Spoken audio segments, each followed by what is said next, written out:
Dnes by sme vám radi predstavili náš školský projekt, ktorý sme vytvorili ako tím s názvom Transformers. Zámer nášho projektu bolo vytvoriť zariadenie, ktoré by mohlo slúžiť ako preventívny nástroj, napríklad pred sadnutím za volant, aby si človek vedel skontrolovať, či je schopný šoférovať.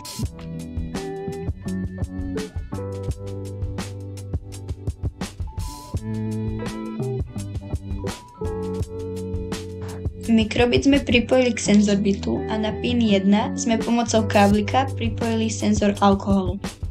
OLED screen sme pripevnili k senzorbitu a následne zapojili mikrobit do počítača. Vytvorili sme program, ktorý sme stiahli do mikrobitu.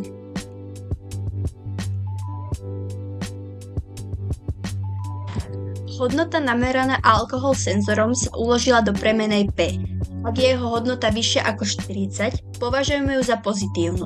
Ak je nameraná hodnota nižšia ako 40, považujeme ju naopak za negatívnu.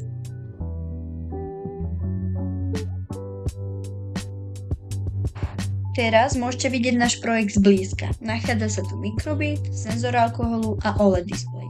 Na OLED displeji sa nám ukáže výzva fúkni. Keď fúkneme do senzoru a nemáme v dychu žiadny alkohol, tak nám ukáže fajka. Keď si zoberieme servitok, na ktorý sme nastrikali dezinfekciu s alkoholom a fúkneme cez ne do senzoru a zaregistruje alkohol v našom dychu, tak sa nám ukáže krížik.